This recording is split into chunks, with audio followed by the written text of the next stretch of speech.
So if you're wondering, do successful people ask themselves different questions? Do they somehow have magic that you don't have? Do they have less or more grit than you? We are going to explore all those things today. And we're continuing our discussion on hey, successful people in my sphere of influence are cool and lovely human beings who do really cool things. So welcome to the call, Nancy Bogart. Nancy is the CEO and founder of Jordan Essentials. And she has always been someone that I've admired and looked at and think like, I love her vibe. So I wanted you all to see her, hear her story. And Nancy, just thank you. Thanks for being here. I know you're super busy. Well, thank you so much for having me. I always love hearing other people's stories, so I feel like I've got one to share. And thank you so much for asking me. Yeah, it is. We connected immediately. Like we spoke on a panel together, and I was like, she's my kind of people. So I really appreciate you saying yes. But take us on a journey. Tell us a little bit about your business story. Pepper in whatever meaningful personal things you think are relevant. But let's start with like, I know where you are now. Right. How did we start and how do we get there? We're just an overnight success story. So they always say, right? I think that's the first thing for listeners to understand. So I was a stay-at-home mom. I had three little boys, and I had gone to college and quit my job after my son had was born with a pretty severe birth defect, and that changed the trajectory of my life about how I'm going to, present and spend my time. And so we sold our house, sold our car, stayed home with Alex, and he's doing great. And went on to have two more little boys. And then at one point, my husband's like, they eat a lot. And if you thought about going back to work now, because our youngest had just turned one. And I remember thinking, I don't know that I'm a job person. I don't think I like Uh-huh. that idea. Have you ever thought that? You're like, I have to do things different. I'm okay with making money. I just want to think differently. And so my background is in catering, food science, events, creating these wonderful events and weddings. And I loved that world. The hours were terrible. But what I thought was, what do I have in inventory? What is it that I can do? And what am I willing to do at this point? And what's worth it? I invented our lotion bar, which is a solid bar of lotion, and took it to craft fairs, sold out. And women would walk up and go, I want to sell this. I'm like, so what? I'm a craft fair. I'm just doing craft fairs. It's 1999. It's a holiday season. And so, and then some people walk up and go, hey, I want to help you make this. I'm like, so there were people who wanted to make it and people who wanted to sell it. And so my husband had a business group. He was a heating and air guy, had a little company here in Nixon, Missouri. And he's like, hey, let's talk to some people and see if we can't do something with this. Because in my first three craft fairs, I made $7,000 in 1999. That's like 70 grand today, right? That was good money. That's good money. And he's like, yeah, this is something we can do. And then I said, well, all these women either want to help me make it or they want to help me sell it. And so we had learned really just at that moment about direct sales. I didn't know what it was. I didn't know about multi-level. I said, I want to help my friends. I want to help all those people who wanted to do that. And so that was our entry. We incorporated February of 2000, so that's 25 short years ago. And so, yeah, so part of that was, what do you have in inventory? What can I give back to the world? Where do I fit in? And I feel like I haven't worked a day. Now that some days tax me a little bit, but I love what I do to this very day. So every time I think, oh, this is a lot, I go back to what would I do? What would I sell? How would I sell it? And I affirm every decision I made as that young mom. And then we actually ended up 2 years into it, adopting our daughter from Russia as well. So we completed our family through our business, and I was able to help raise her and raise our business and create all these amazing relationships over 25 years. So that's kind of our starter story. I don't know how far you want me to go into all of it, but I still look back on that and think, man, we were so blessed and so bold to take that jump at 33 years old. Yeah. Well, so let me ask the question about the boldness. the boldness.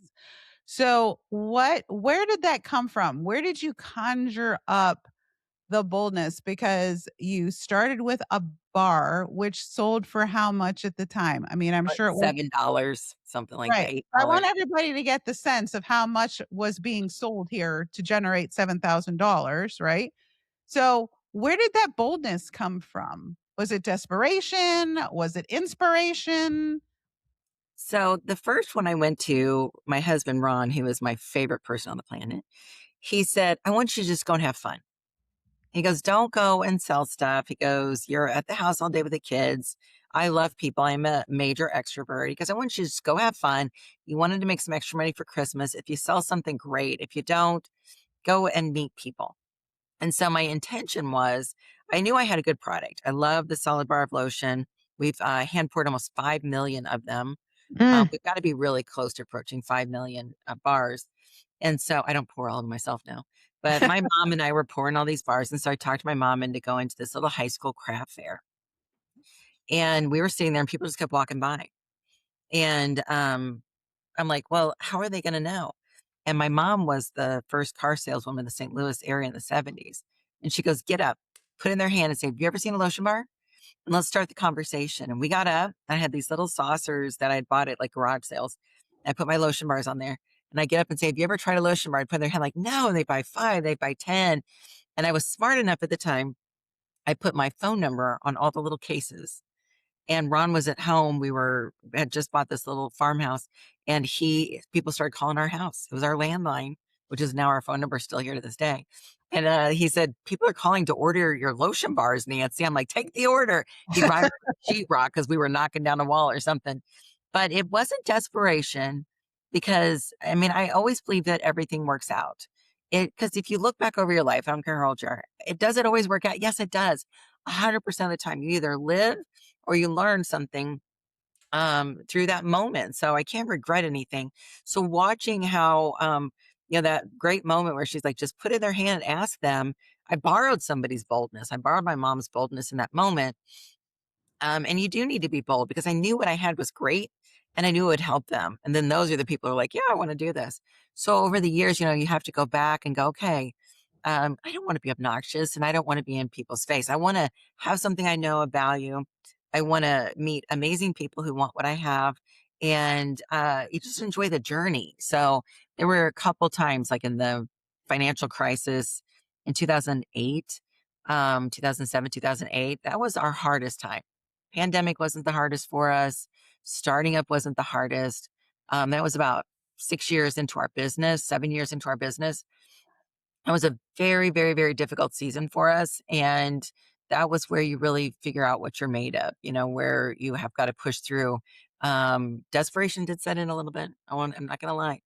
But at that time, um, Ron said, like, he goes, look, God called you to this. He called me to feed our family because I got to go get a job. And he went and got a job selling fancy thermostats so I could keep the business open. And we didn't have to pay him because we weren't paying ourselves much at that time. We changed our name. I totally went into oblivion. But that's when you realize what you're made of. That's when you realize you're bold. And getting desperate never works. I just haven't found that to work for us or anybody really. It's that time where you go, remember who I am, remember what I'm doing, remember it's good, remember it's noble, remember it always works out for me. And what's the lesson in this? And be patient because our last 7 years have been our biggest years. This last year, our sales revenue is up 75% in just consultant volume. Come on. Year has been so great. Come Everybody's like, on. oh, that seems so. I'm like, it's not fast. It's 1,000 things we build on as you go through your own Right. personal story.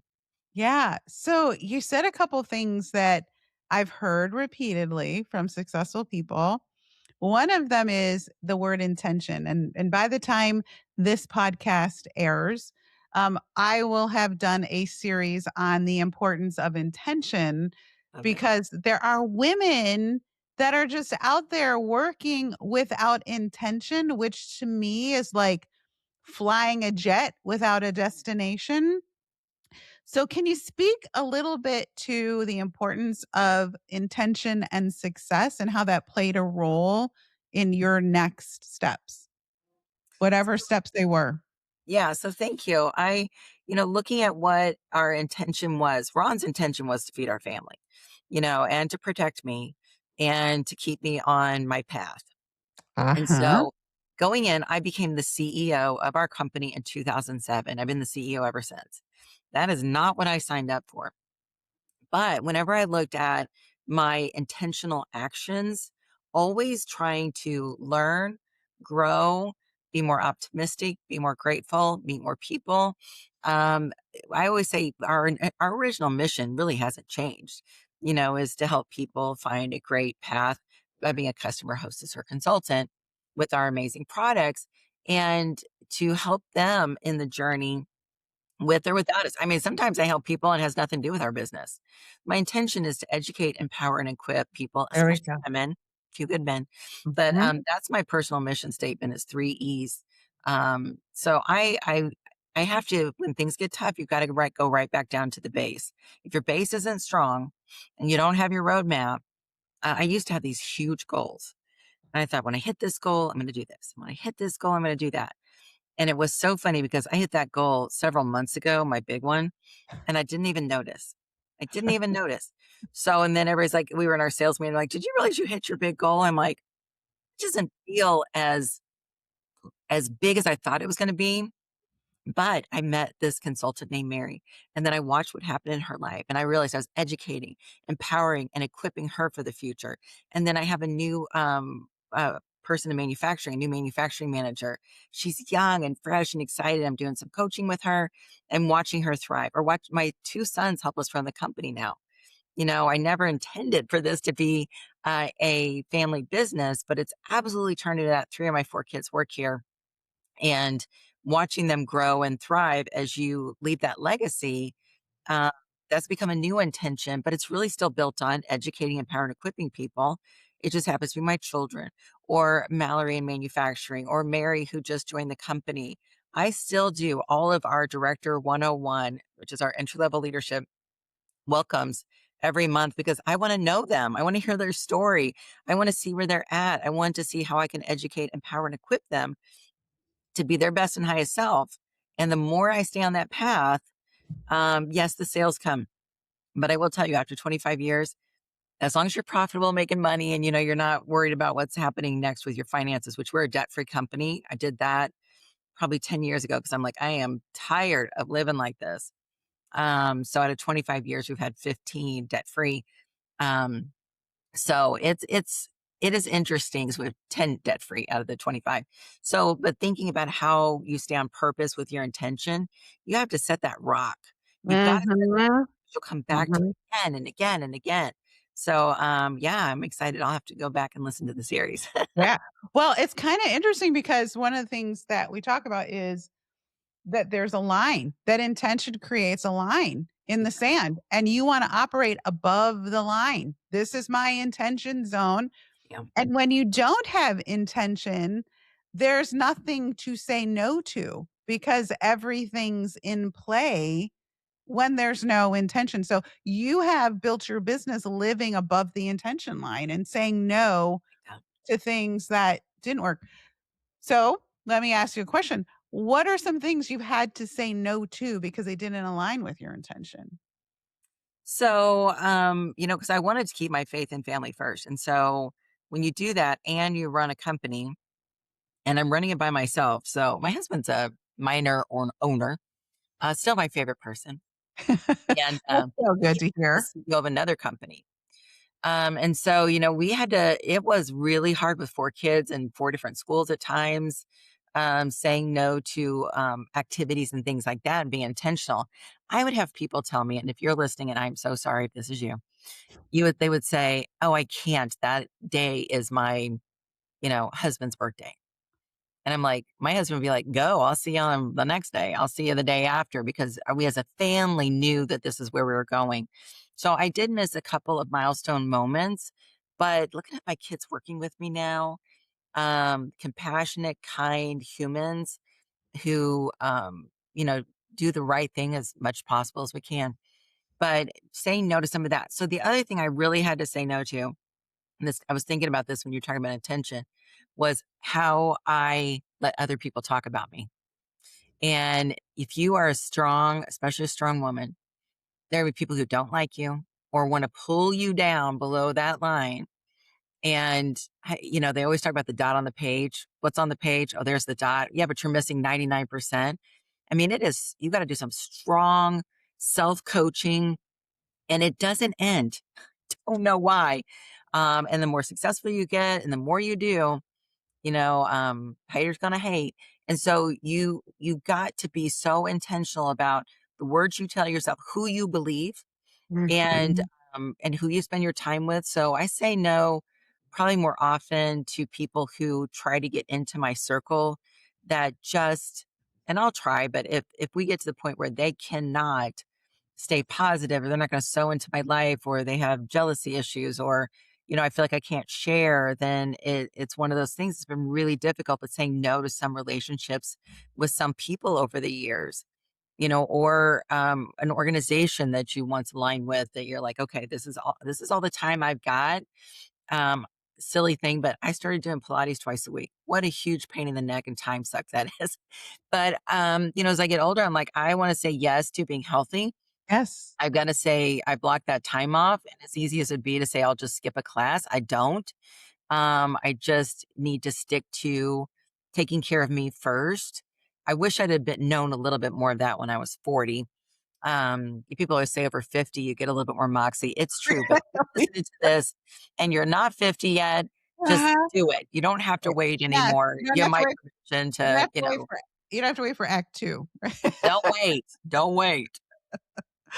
Well, that is all, definitely sound advice for people, and I think that, it's really interesting because what I hear you saying is it was we were aligned on our intention and our values. I find that especially women in business, and especially if they aren't the major income earner, they don't share their intention with their significant other. And then there's just tons of conflict. You navigated that perfectly because you and your husband were super aligned. And when you It had takes to miss time. the pardon me, go ahead. It takes time though to get aligned.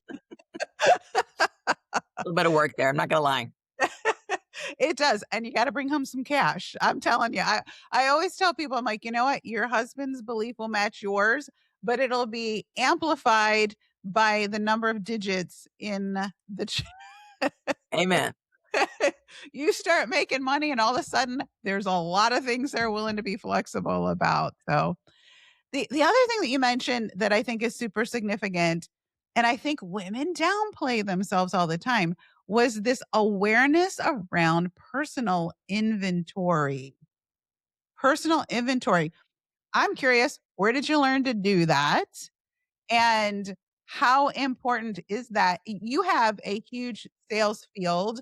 You have seen patterns, I'm sure. Let's talk a minute about personal inventory and the role it has in people's resilience and success. So it's interesting because, I did go to school and then I stayed home for 7 years. And it was like starting from a dead stop. I mean, I knew a lot about my kids and I volunteered at a MOPS group and did all that. So as you're building that personal inventory, for somebody who's like, I remember there was a day I thought, this is not the person I want to be. This Mm. is not who I want to be. So who am I? Where am I at? I took that inventory and thought, what's missing? Where do I need to go? And I am thankful, that Ron felt the same way. So, we did couples, we did personal, taking the time out to listen to a podcast, go to a women's retreat. My neighbor just referred a book to me. And so I just bought it the next day, but a little bit at a time. I mean, I do try to read a chapter a day. I do try to intentionally schedule meetings and time with friends of mine who are either 10 years older or 10 years younger. I love that idea. I got that a long time ago from a good friend of mine, Milan, and she's like, you always should know a woman 10 years older and 10 years younger in your Mm. industry or at least close to living your life. And so I've been really blessed with some of those great people in my life that I'm able to either sew into or learn from. And so having that, it really expands, who you are and where you're at. But if you're in a place where you're like, okay, I feel like something's missing, taking that personal inventory. I have a friend of mine too. She takes a personal retreat every year. Oh my gosh, I can't be quiet that long. So I'm better in a group setting, to have somebody lead me or hold me accountable or keep me focused. Otherwise, I'll be off walking, in the wrong direction if I'm not really careful. So I do think that it takes time. It takes energy having an accountability person. If it's not your spouse, and I think that sometimes people, their spouse isn't into it and you're so far apart, you have to love them where they're at and just keep going and just keep Mhm. going. And whether they follow you or not, that's your person. I think probably one of the best pieces, I'll just get a little marriage advice. Stop trying to change your person. Uh-huh. They will change themselves when they're ready. Our first 5 years was awful.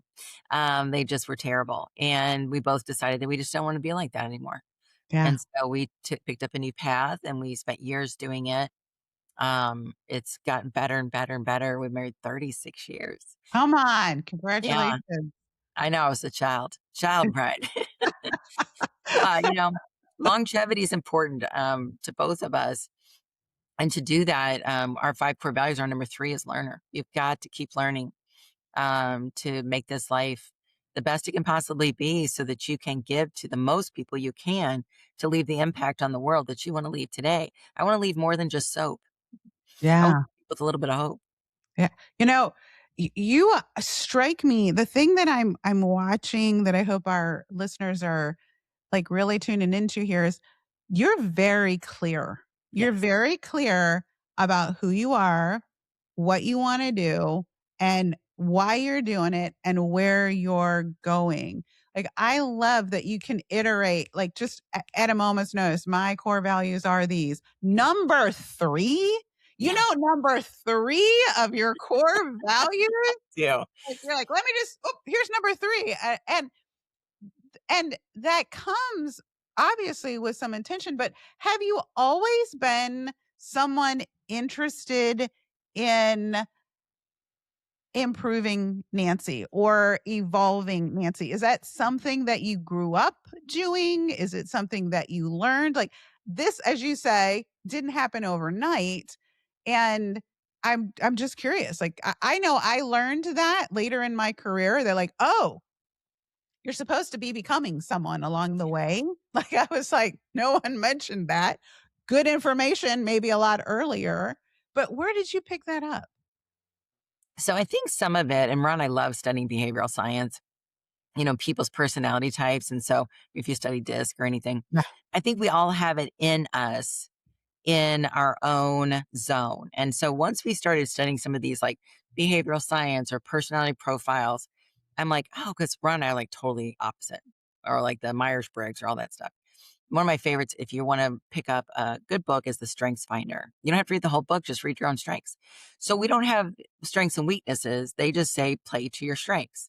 That was very, very freeing for me because I think I tried to be like other people. Like I was a member of the DSA and I'd wear like the little man suit and try to be like the male CEOs or, try to emulate those things and breaking free into your own intention, your own purpose.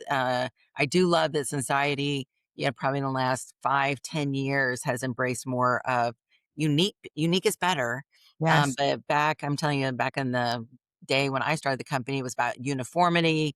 I'd walk into a room. I wasn't the smartest person there. I felt intimidated. So I don't know that I've always felt that way.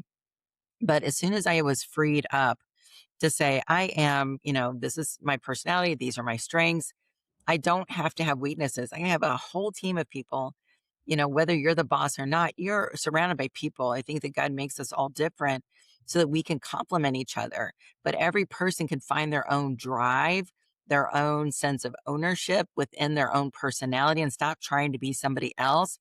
That was when the struggle really ended for me, was thinking, I don't have to be like my sister or another business owner or, that girl from high school or, the girl at church or somebody else that seemed so put together. I can be my own version of put together, which is a little quirky, very, very creative. I don't like to sit at a desk all day long. I just wanted, I knew who I was. And the more I embraced that, the more successful I was, which is so funny, right? You know, once you step out, you get to be all you want to be. So I wouldn't say I was. I think I used to want to be like everybody else. Yeah. You know, I didn't want to stick out, even though I knew I was a little bit different. You know, I did walk in the room. We walked into this really, really old little church. We just moved in this little house. I'd never gone to church before in my entire life. And everybody there was had to have been over 70, I guess. Now the older I get, I'm gonna raise that number, playing the organ and stuff. And I went to go leave. And this woman stopped me and she said, tell me about yourself. So I told her I had a baby. And she said, have you ever heard of MOPS? I said, no. She goes, I want to start a MOPS group here. And I said, okay, let's do it. The first day I met her. Because, Mhm. and then they had no children and preschoolers there for this program for mothers of preschoolers. I helped start that. And we had like 70 moms by the time, I don't remember how many children, by the time I graduated out of that program to other things. But yes, I think I'm a little bit of a born leader. Walk into a room, people are like, "Hey, would you like to lead?" I left my Future Homemakers of America group in high school, and I wasn't even in the club. She had asked me if I would come in and say a few words and if I would go ahead and start leading the group, and she kind of pulled me into it. I'm like, "I don't sew. I don't like to cook." So I think there's a little bit of that in my personality, but I think every single person can find that uniqueness inside of them and you know, start to live with that clarity. So we do have 5 core values. We do try to help people find I like a good bumper. So if there's bumpers, I can do anything I want to in those lanes and I don't have to recreate Mm. you know, where as a creative person, so some people are super detailed and, you know, data Yep, analytics, yep. and then they don't like people like me. And then if I've got the bumpers on, I can move in my lane. They know where the bumpers are. And it's really power punched our organization. We've worked on it with our distributors too. What kind of leader are you? You don't have to be like Tammy. You don't have to be like Karen. Maybe, you know, you're just like Bobby or Jennifer. You get to be your own person. So I'm really big on individuality within the structure. So if you really want to sell sardines, I'm not your company. So you can just throw that right out. But if you really like the culture and you want to be a part of what we do and you like the products and the people, those bumpers, those guardrails are there. And then you get to come in and I really, really celebrate that individuality. Yeah. Yeah, that closely aligns with something that I teach in sales, which is something that I call your unique sales DNA. So I find that when people struggle with selling, it is because, "Oh, I don't feel authentic and I don't feel pushy," and we really promote in a very similar way.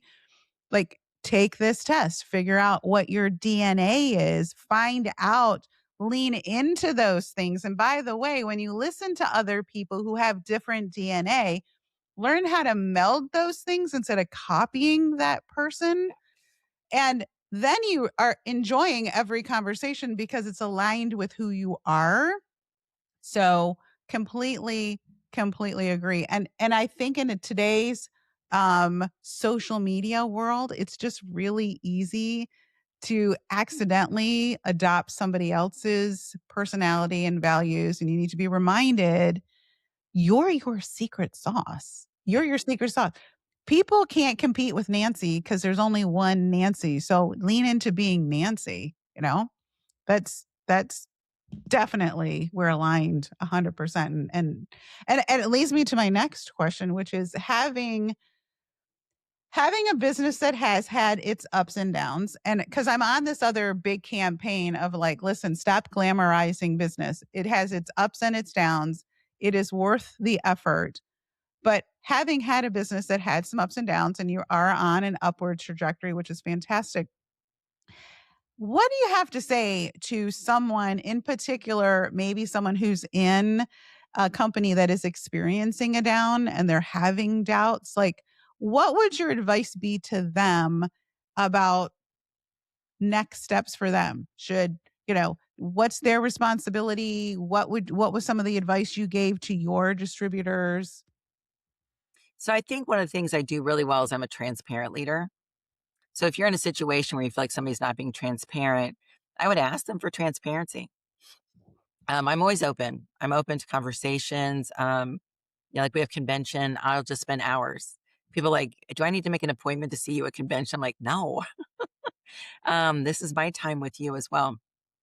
So I think if you are in a time, first of all, you have to ask yourselves, do there's the product, the people, the industry, the pay plan, because people are changing their pay plans, which is rough. If anybody's listening that's, a corporate executive, I always tell them, I said, think about this. If you went to work tomorrow and they said, I'm going to pay you differently next month, you might be looking for a new job. So I don't take that very lightly when people are like, oh, they'll be fine. We're just making the comp plan changes.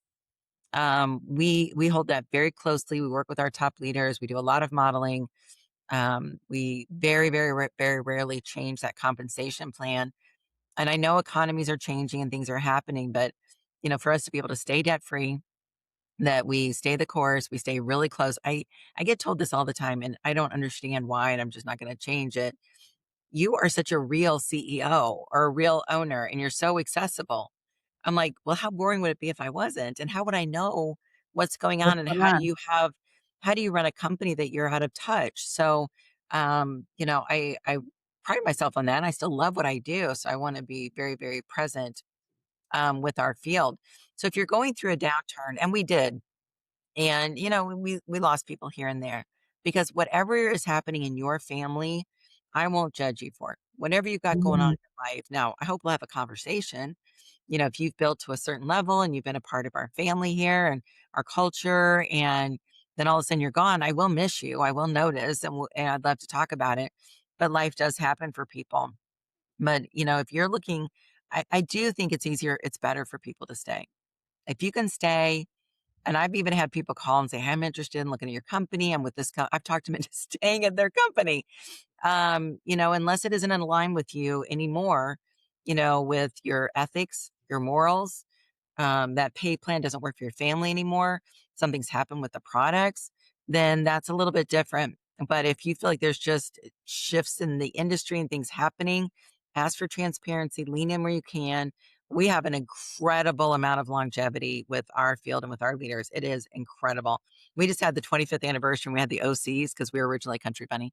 They got the OC jacket with a bunny on this side, Jordan aw, Essentials on that side, silver anniversary. But I was like, wow.